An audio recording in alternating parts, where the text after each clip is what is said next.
여러분 성경은 모든 이야기가 다 영적인 이야기입니다. 역사 이게 지나간 역사죠.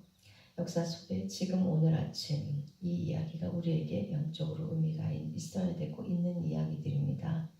그래서 구약부터 계시록까지 우리가 어떤 말씀을 읽을 때에도 그것이 다니엘도 마찬가지고 계시록도 마찬가지고 우리가 계시록도 우리 SDA 안에서 많이 이제 공부되고 가르치는 성경 공부하면 계시록 다니엘을 할 정도로 계시록이 이렇게 유명한 책인데 과연 계시록이라는 그 딱 책의 이름 자체가 뭡니까? 뭔가를 펼쳐서 보여준다는 얘기예요. 펼쳐 보여준다는 거. 근데 우리는 무엇을 펼쳐 보여줄까요? 무엇을? 예언을 펼쳐 보여준다고 이때까지 생각만 했습니다. 여러분, 계시록의 맨 처음에 누구에게 나오느냐면요. 문 밖에 계신 예수님이 나와요. 그러니까 이 계시록은 역사를 펼쳐 보이는 책이 아니에요, 사실은. 예수 그리스도가 어떤 분인가를 펼쳐 보이는 책입니다. 문 밖에 계신 예수님, 촛대 사이에 걸어가시고 계신 예수, 별을 가지고 계신 예수님. 네? 그래서 우리가 다시 쓰는 계시록, 다시 쓰는 다니엘, 이게 모든 것이 예수님 중심으로. 구약 예수님이 오셔서 그랬어요. 구약이 성경이 나에 대해서 증거하는 거라고 그랬어요. 그 당시에 성경은 구약밖에 없었잖아요. 구약도 다 예수님 얘기고 신약은 더구나 진짜 이 땅에 오신 예수님 이야기입니다. 예수님으로 시작해서 예수님으로 끝나는 그 이야기가 성경이죠. 성경을 한 단어로 얘기할 수 있다면 예수님. 근데 예수님이 뭐냐면은 하나님의 가슴 속에 육신으로 나타나신 존재가 예수님이에요. 요한복음 1장이 너무나 깊고 아름다운 얘기인데 그 독생자, 제가 이번에 조금 얘기하다 말은 요셉이나의 독생자라는 게 하나님의 가슴 속이 어떤 분인지, 하나님의 마음 속이 어떤 분인지, 그 마음 속에 그 눈에 보이지 않는 마음을 육으로 인간이 느끼고 만지고 보고 들을 수 있는 육으로 나타내신 그 분이 바로 예수님입니다. 예수님이라는 그 의미는 한 인간, 한 그런 개체라기보다 하나님이 어떤 하나님 마음속을 우리에게 보여주시는 거예요. 그러니까 예수님 자체가 계십니다. 여러분 히브리서의 맨 처음에 보니까요. 여러분 찾지 마세요. 제가 찾아서 잠깐 맨 처음에 읽어드릴게요. 여러분 마지막 때가 언제라고 생각하십니까? 우리가 어떻게 배웠지요? 마지막 때. 근데 히브리서는 이렇게 적혀 있어요. 1장 2절에 이 모든 날 마지막에 아들로 우리에게 말씀하셨으니 마지막에 예수님이 이 땅에 오셔서 우리에게 말씀하셨대요. 그 1장 1절 옛적의 선지자들로 여러 부분과 여러 모양으로 우리 조상들에게 말씀하신 하나님이 그러니까 선지자들로 우리에게 하나님이 말씀하셨고요. 그리고 이 모든 마지막 날, 마지막 때, 라스트 데이겠어요. 마지막 때는 아들로 우리에게 말씀하셨대요.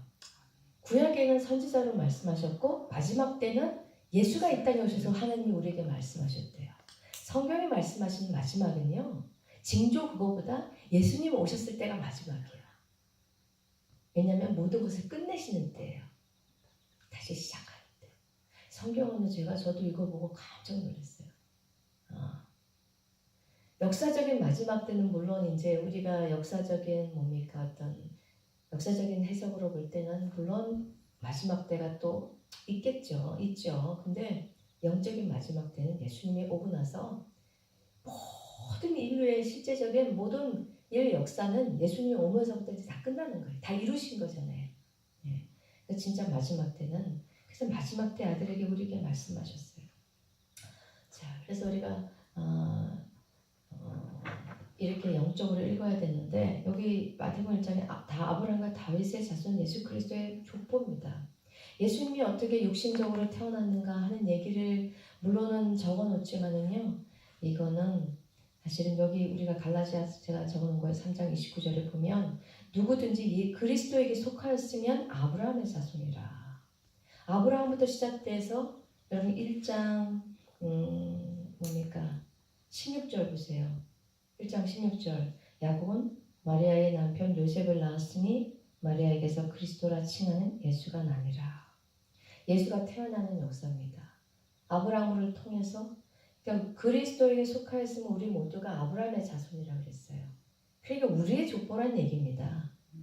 예수 그리스도에 속한 사람들의 영적 족보예요. 영적인 족보. 여러분 우리가 각 성에 따라서 우리가 족보가 있지만은요. 우리는 다시 예수 그리스도 안에서 아브라함의 족보를 써야 되는 사람들입니다. 그러니까 우리 1장 6절에 보면 예수가 태어나시더라 하는 말이 끝납니다. 지금 마태복음 1장의 한 단락이 17절에서 끝나요. 그런즉 대수가 아브라함부터 다윗까지 14대, 아브라함에서 다윗까지 14대고, 다윗부터 바벨론까지 14대고, 바벨론에서부터 그리스도까지 14대가 이어진다고 합니다. 이 의미를 좀 이따가 말씀드릴 건데요. 그러니까 이 족보는 영적, 우리가 아브라함의 족보인데 그렇다면 이게 영적 족보면 우리 마음속에 예수가 태어나는 족보예요. 우리 마음에 신약은 그래서 예수님이 우리 마음, 이 땅에 오셨잖아요. 이 땅은 여러분 우리 마음속의 땅입니다. 어둠의 땅. 이 땅에 우리 속에 예수님이 어떻게 태어나는가 하는 그 어떤 과정을 통해 예수님이 이 지구 땅에 실제적으로 태어났었냐는 그 역사를 통해 우리의 삶 속에서 예수님이 어떻게 마음속에 태어나시는가 하는 그 얘기를 해주면서 우리에게 놀라운 소망을 주셔요. 여러분 그래서 그 과정 태어난 얘기를 우리가 좀 같이 해보겠습니다. 아브라함이 이삭을 여기 보면은 여러분 다 여러 사람이 나오지만은 여러분이 족보를 보셔서 아시겠지만은 모든 사람들은 족보 속에 어떤 특별한 사람, 우리 육신의 족보 속에 굉장히 유명한 사람이 있기를 바랍니다. 우리 조상이 누구였다고 우리가 누구 자손이라고 얘기하기 좋아하는데요. 예수님의 족보는 아주 처절하고 수치스러운 여자가 뭡니까?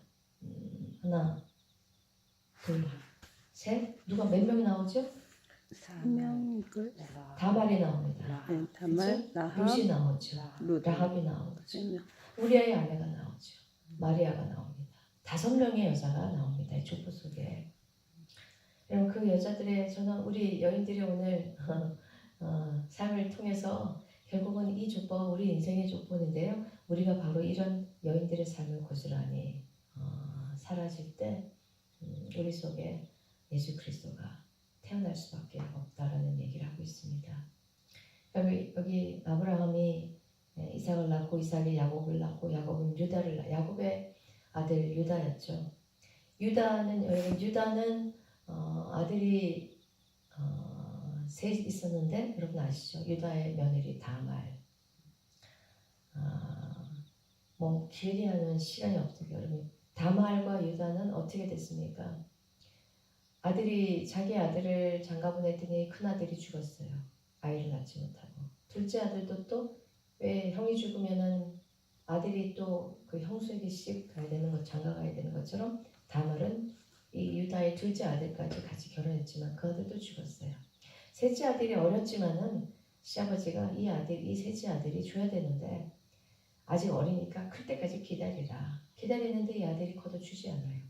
여러분 이거는 굉장히 부도덕한 어떤 한 문화인 것 같지만은 이 이스라엘 백성들의 이런 간절한 형사 취수의 제도는 하나님께서 뭐예요? 분명히 생명의 대가 이어져야 된다는 사상이죠.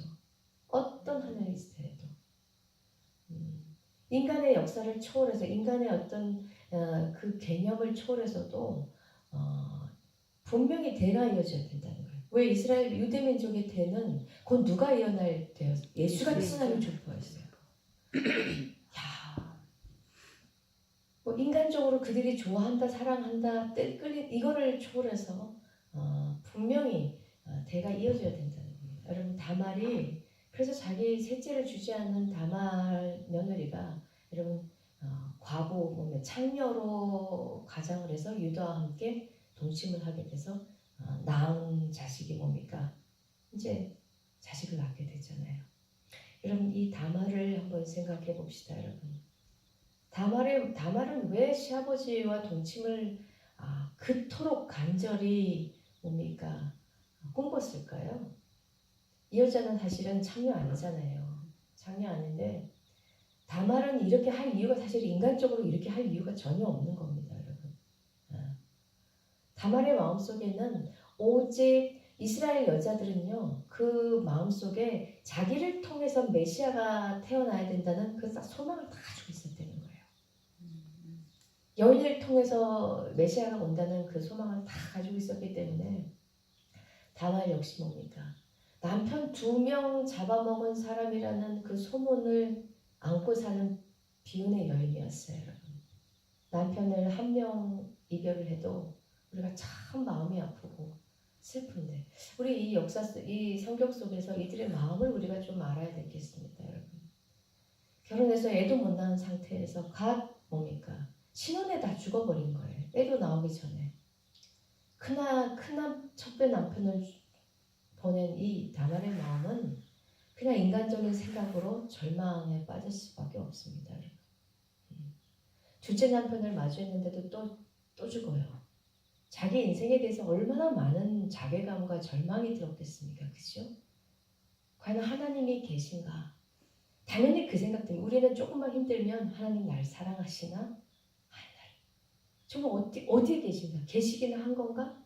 이런 의문을 정말로 갖습니다. 이 작은 일을 하면서도 수도 없이 저도 그 생각이 듭니다. 한자가 들쑥날쑥 할 때마다 한자들이 내 기도 응답이 안 될 때마다 하나님 정말 나를 기억하고 계시긴 한가? 이런 생각이 정말 들어요. 하물며 이 다말의 마음속에 신혼 때 그렇게 2 남편을 잃어버린 이 다말이 인간적으로는 사단이 얼마나 많은 얘기를 했겠습니까? 너는 남편 잡아먹는 재수 없는 여자야. 박복한 여자야. 하나님 널 절대로 사랑하시지 않고 네 인생은 분명히 꼬일 거라고 얼마나 많은 절망과 어둠의 얘기를 했겠습니까, 여러분? 그러나 이 다말이요. 그 말을 결코 이 시아버지랑 결혼하려고 꿈꿨다는 게 뭡니까? 메시아를 꿈꾼 거예요. 남자를 원했다면은 왜 시아버지하고 동침을 했겠어요? 이거 과부가 뭡니까? 바람 피는 이스라엘 법으로 뭡니까? 맞아 죽는 거예요. 돌에 맞아 죽는 거예요. 그게 다말은 뭡니까? 인간적인 무엇보다도 인간적인 수치와 인간적인 그 절망감과 막의 수도 없는 그 속삭임, 그리고 사람들의 수군거림, 수치심, 이 모든 것보다 자기 몸을 통해 하나님의 약속, 예수가 태어나기를 간절히 소원했던 뭐까지 소원했냐면요, 맞아 죽을 각오를 한 소원이었어요. 그죠? 자기 생명을 거는 거예요. 생명을 걸었다는 거는, 그러니까 모든 수치와 두려움과 모든 걸 다 걸은 거죠. 저는 이 족보에 있는 여자들이요, 보통 여자들이 아닌 거예요. 다 생명하고 바뀌었어요. 예, 다 특징이 생명하고 바뀌었어요. 생명 안에 모든 게 다 걸었어요. 자기 인생이, 자기의 성공적인 인생 있잖아요. 우리 시집 잘 가서 남편이 어느 정도. 그런 거는 말할 것도 없고, 모든 걸 다 걸었어요. 와, 저는 진짜 이 족보 보면서요, 무슨 가짜 성경에서 위대한 걸 제가 보게 됐어요. 다 말이 이랬구나. 그래서 장녀로 그래서 다 얘기 아시잖아요. 그래서 동침을 하고 나서 유다가 나중에 그 징표를 보여주면서 당신의 씨라는 것을 보고 다 유다가 내가 내 죄다. 내가 셋째를 주지 않은. 그러니까 이 재수 없는 여인에게 며느리에게 셋째까지 주면 죽을 것 같았던 거예요. 두려움으로. 유다는 그 믿음의 조상의 후예였지만 하나님을 믿지 못했어요. 인간적인 그 되어진 일 속에서 둘 아들까지 죽은 건 너무 가슴 아픈 거예요. 소망을 잃어버린 거죠. 인간적인 슬픔 속에 하나님의 약속을 잃어버린 거예요. 두려웠어요. 셋째 아들까지 주면. 계속 이렇게 하나님을 믿다 보면 자기 인생이 너무 고통스러워질 거예요. 자기 고통이 더 힘들어요. 주지 않았어요. 두려웠어요. 여러분, 그래서 이 유다와 다말의 이 주고 얻으려는 그 속에서 그들의 마음속에 처절하게 하나님과 사단이 투쟁하고 있는 거죠. 근데 이 투쟁은 그냥 아주 가벼운 투쟁이 아니라는 얘기입니다. 생명을 바치냐, 모든 것을 거냐. 하는 얘기죠. 그래서 그 유다는 이 다말은 그래서 예수님의 족보에 오르는 위대한 여인이 되었습니다. 여러분. 동네 사람들이 여러분 이해를 했겠습니까? 주변의 사람들이 저 시어버지의 수근수근 첫째 과부가 애를 낳았구나. 시아버지 두근두근두근. 그러나 이 다말은 예수님의 자기 중심을 아시는 예수님의 약속을 해요. 당당함으로 예수님의 먼 할머니가 되었던 거죠. 예. 그랬더니 다말이었어요.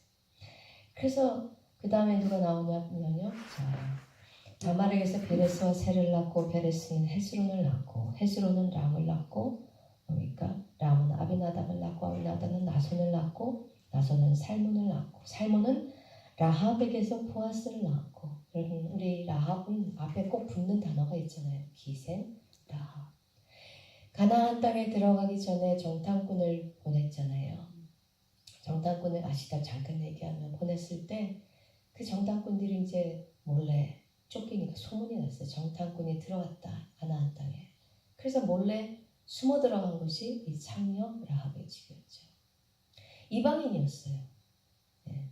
여러분 여기서 유다 이 모든 여자들이요 마리아 빼고 다 이방인이에요. 특징들이.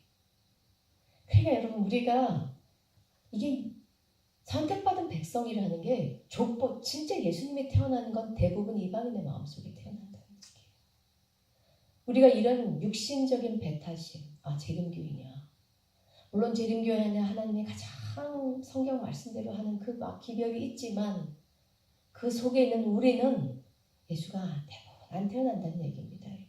오로지 가장 형편없는 여자 마리아였어요. 인간적으로 볼 때는. 참 많은 얘기들을 다 얘기할 수 없어요. 고지고지 다 여기서 주는 메시지를 다 하려면 한 2시간에 얘기를 나눠야 될 것 같아요. 근데 다 이방인. 라합이 창녀 기생입니다. 여러분. 더 말할 수 없는 수치스러운 인생을 사는 여인이죠. 창녀였어요.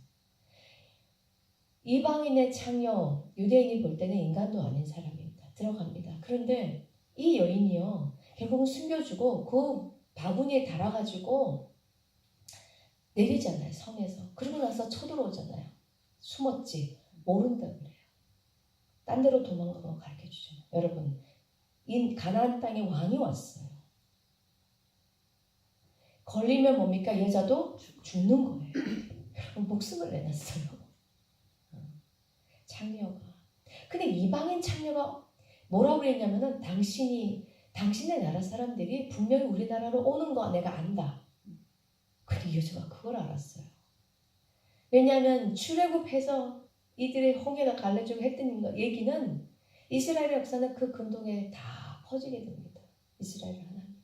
어떻게 이 종이 되었던 이스라엘 이 백성을 그들의 하나님이 구원하셨는지 출애굽해서 이들을 홍해를 건너게 만나 이런 얘기를 다 전해 들었어요. 그 이방 여인 중에 창녀 하나만이 뭡니까? 이 가나안 땅의 창녀 하나만이 그 하나님을 사모한 거예요. 그래서 뭐라 그럽니까? 당신들이 올 때, 당신의 하나님이 분명히 이 이방 땅, 이 우상 숭배가 가득한 슬픔의 땅에 오실 건데 올 때 우리 나와 내 가족을 구원해달라고 그랬어요. 참 대단한 소망입니다. 여러분. 지금 이방 땅에 그런 사람들이 너무 많아요.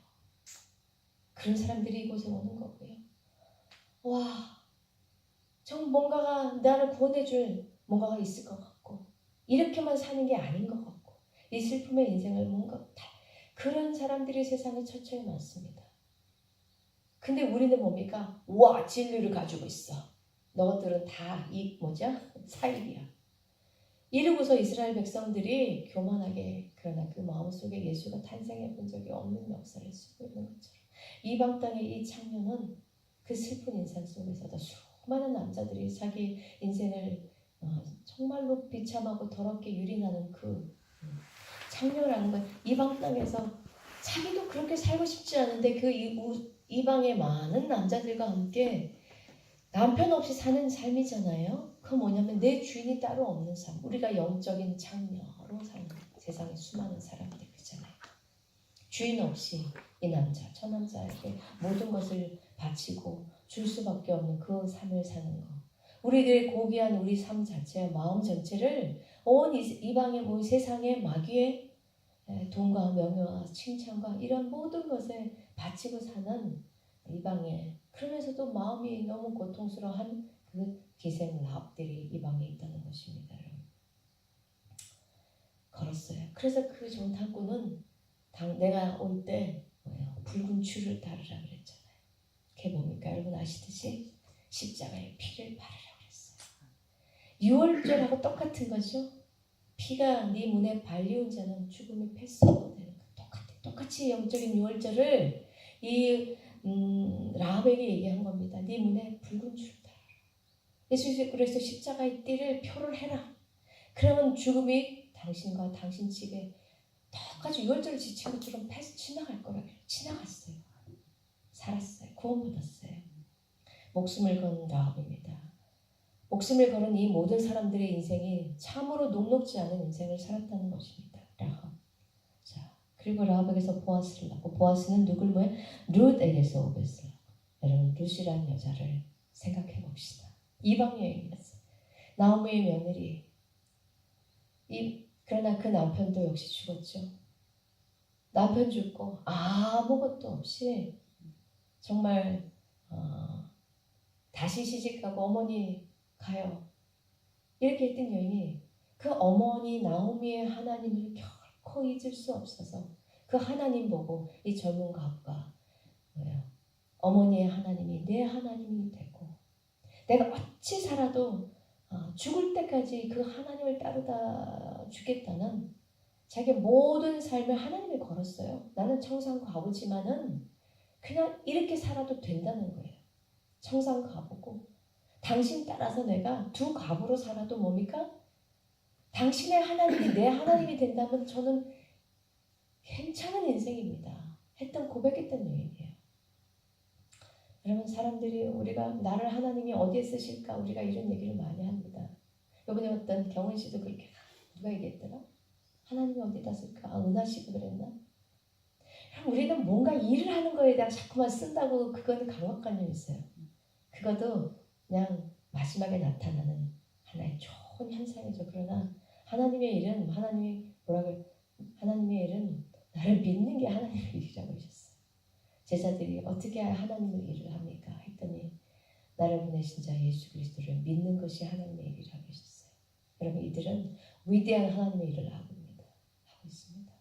우리의 상처와 우리의 처절하게 고통스러운 인생에도 불구하고 그 슬픔 속에 잠져 있지 않고 끝까지 목숨을 바쳐서까지도 목숨을 내놓은 자기 인생의 모든 영화와 기대와 소망 인간의 모든 것을 다 버리고라도 예수님을 끝까지 소망하는 믿는 자가 하나님의 일을 하는 겁니다. 위대한 선교사고 그래 이들은 위대한 하나님 일 룻이 그래서 뭡니까 결국은 그 보아스라는 이 보아스도요 룻기를 보면 보아스가 바로 예수님 역할을 하고 있습니다. 이삭을 주어줍니다. 이삭을 배고파서 이삭을 주우러 자기 땅에 온 이 여인에게 불쌍한 여인에게 흘려서 줘요. 생명의 씨를 우리에게 주시는 예수 그리스도가 바로 보아스입니다. 그의 밭에서 이삭을 주어서 나중에 뭡니까? 가득히 7대를 달아줍니다. 네 옷을 펼쳐라 보아스가 마지막 7대를 달아줘요. 안식의 축복을 줍니다. 영원의 안식의 축복을 줘요. 이 룻기를 보면은요 모두가 아름다운 너무너무 아름다운 얘기. 네 영혼에 예수로 말미암아 이 나에게 받아먹은 생명의 이 양식을 통해 네 영혼에 안식이 온다는 얘기. 룻이 그랬습니다. 6장에 보면 다윗 왕을 낳으니라. 다윗은 우리아의 아내에게서 솔로몬을 여러분 우리아의 아내 이름 뭔지 아시잖아요. 바세바예요. 근데 여기는요. 딴 사람은 이름 써놓고 여기는 바세바라고 안 해요. 생각했어요. 왜 성경에 모든 단어를 쓰고 어떤 한 말을 쓰는데 섭리 없이는 안 써요. 밧세바라는 이름이 분명히 나옴에도 불구하고 밧세바라고 안 하고 우리아의 아내라고 그래요. 이 여인은 우리아의 아내였기 때문에 의미가 있는 겁니다. 밧세바라는 정체성보다 여기는 우리아가 잊어져서는 안 되는 거예요. 왜냐하면 우리아는요, 이 사람이 이방 사람이었어요. 그런데 다윗에게 목숨을 다해 충성한 군인이었어요. 우리아는 자기가 왜 죽은지도 모르고 죽었어요. 다윗이요, 그 가늠한 것을 숨기기 위해서, 가늠해서 임신시킨 걸 숨기기 위해서 그를 전쟁에서 불러서 온갖 수를 써서 마누라에게 동침하게 했는데도 저는 우리 동족이 저렇게 싸우고 있는데 저는 마누라하고 동침할 수 없습니다. 여러분, 하나님의 군대라는 거예요. 자기의 인생의 모든 욕망을 이 남자가 뭡니까? 전쟁에 호에 나가서 남자들이 성욕을 이긴다는 것은 보통 일이 아니죠. 거기를 가지 않고 자기 인간의 모든 욕구를 버리고 이방인이 다윗을 너무나 다윗의 하나님을 너무 사랑한 거죠. 여러분 그 우리아의 아내였다면 우리아가 중요한 겁니다. 그렇게 하나님의 뭡니까? 사랑과 하나님의 충성하게 하나님의 군대로 살아남기 위해서 자기 생명을 버린 겁니다. 하나님의 전쟁을 하기 위해서 생명을 버린 거예요. 가족보다 하나님의 전쟁이 더 중요한 거예요. 부인보다. 여러분, 그렇게 해서 생명을 잃었어요. 다윗보다 어떻게 보면은 이 사람은 더 훌륭한 사람이에요. 근데 여러분, 이 우리아의 아내는 우리아의 아내 얼마나 고통이었겠습니까? 뭡니까? 자기 뜻대로 바윗에게 불려온 거 아닙니다. 남편이 엄연히 전쟁 나간 유부녀가 뭡니까? 목욕하다 발각돼서 끌려와서 강간당한 거죠. 왕의 이름으로. 그 수치를 우리는 우리아의 아내를 왕이니까 좋아했겠지. 이렇게 제가 옛날에 슬쩍 생각하고 있었더라고요. 그러면 일반적인 여인들이 아무리 왕이라도 다른 남자에게 유린당했을 때 그 수치를 우리가 가해진작할 수 있겠죠. 그런데 여러분 임신을 했어요. 기가 막힌 고통이겠죠. 하늘이 무너지고 모든 인생이 이 다윗의 하나님에 대한 분노로 똘똘 뭉쳐있던 그 여인이었어요. 근데 그 남편이 뭡니까? 그 왕궁의 소문이 다 돌았죠. 여인이 왜 몰랐겠습니까? 남편이 죽었어요. 다윗의 이 관계는 수근수근. 그러고 났더니 그 남편이 죽자마자 부인이 데리고 왔어요. 다 아는 레파토리죠. 어떻게 죽었는지. 여러분, 이 여인의 고통과 분노는 말할 수가 없는 거죠. 극심한 분노. 다윗을 때려 죽이고 싶어. 그런데 그 남자와 또 평생 살아야 되는 자기의 운명. 여러분, 그 임신했던 그 아이가 나중에 어떻게 됩니까? 죽잖아요. 여러분, 하나님이 죽이신 건 아니죠. 얼마나 극심한 분노와 고통 속에 임신했으니까 유전자 기형아 태어났겠죠. 죽어. 그 애가 죽었다는 얘기가 이 우리아의 아내의 고통을 나타내고 있어요. 여러분, 그러나 아이가 죽기 전에 다윗은 나단 선지자를 통해 깊이 회개합니다. 그러면서 아이가 죽자 다윗이 뭡니까? 자기 우리아의 아내를 위로했다 그랬어. 그리고 태어난 자가 솔로몬이었어. 여러분, 다윗이 부인에게 얼마나 회개했겠습니까? 당신의 인생을 이렇게 만든 나를.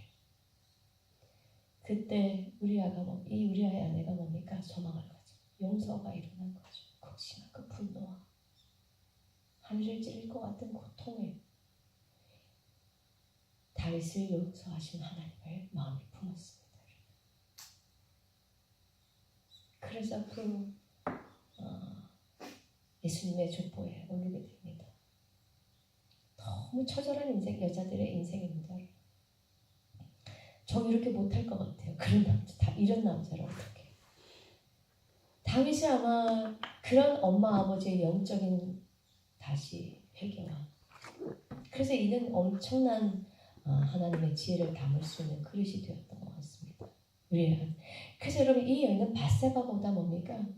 우리아가요 그냥 그렇게 충성하지 않고 동침했으면은 우리아의 아내는 족보에 이르지 못해요. 그냥 그리고 거짓 슥 임신이 섬겨주고 다윗의 부인이 되지 않는 거예요. 우리아의 그 하나님을 향한 충성 때문에 얘는 족보에 오를 수밖에 없었던 거예요. 그러니까 인간의 모든 것이 모든 고통이 협력하여 예수 그리스도 선이 뭐냐면요. 협력하여 선을 이룬다는 게 예수가 우리 마음에 들어오는 게 선이에요. 그것만이 선. 모든 인생의 역사, 모든 고통을 통해 모든 것이 협력하여 선을 이룬다는 것이 바로 이 족보에서도 나오는 겁니다. 그 모든 것. 우리 아이의 죽음, 이 우리 아이의 억울함, 우리 아이의 부인의 뭡니까? 이 분노. 그래서 우리 아이 아내라고 쓰시는 겁니다. 우리 아이의 충성이 아니었다면 우리 아이의 아내는 다윗의 아내가 될 수가 없었어요. 그래서 이 세상의 모든 역사는 한 집안의 아름다운 역사도 모든 것을 버린 어머니를 통해 모든 것을 소망을 가진 한 사람에 의해서 여러분 그 가정이 이어지고 있는 것처럼 이 온 세상의 역사도 이 세상에 육신적으로 그 계보를 따라 예수님이 사실은 이거는 어차피 인간의 씨가 아니기 때문에 예수님의 육신적 계보는 절대 아니잖아요. 그러니까 육신적 계보가 아님에도 불구하고 이 족보를 썼다는 자체가 바로 영적 계보를 얘기하고 싶은 겁니다. 굳이 씨도 아닌데 이런 족보를 왜 썼겠어요? 우리에게 족보를 쓰라는 얘기예요. 그래서 우리 아이에게서 솔로몬이 낳고, 자 그런 다음에 나오는 우리 4명 했죠? 여러분 마지막에 마리아가 나옵니다. 마리아, 여러분 우리가 많이 그림 보면 마리아가 참 이쁘게 나오죠? 결코 그렇지 않았을 거예요. 왜냐하면은 여러분 예수님의 형제들이 있었어요. 예수님보다 다 나이가 많았대요. 화이트분이 그랬어요. 손이 형제라고 그랬어요. 그러니까 마리아는 예수님을 낳기 전에 요셉에게는 이미 형제가 있었어요. 그러니까 마리아는 재가를 한 거예요. 그 제가 화이트분이 그래서 제가 성경을 예전에 이렇게 찾아보니까 맞아요. 제가 그거 적어놓은 거 나중에 얘기할 수 있어요. 그러니까 여러분 호레비한테 시집간 아가씨입니다. 여러분 근데 이 요셉은 가난한 목수였어요. 가난하게 애딸린 호레비에게 시집가는 아가씨는 별 볼일 있는 아가씨가 아닙니다. 예쁘거나 하면 또 잘 팔려나가요. 일반적으로 인간적인 룰에 의하면 멍청해도 예쁘게 많으면 시집 좋은 데 갈 수 있고요. 아니면 뭐가 하나 튀어나야 뭐 이런 가난한 과부 호레비한테 시집갈 아가씨는 얼굴도 안 예쁘고 볼 것도 없는 그런 아가씨일 거예요. 분명히.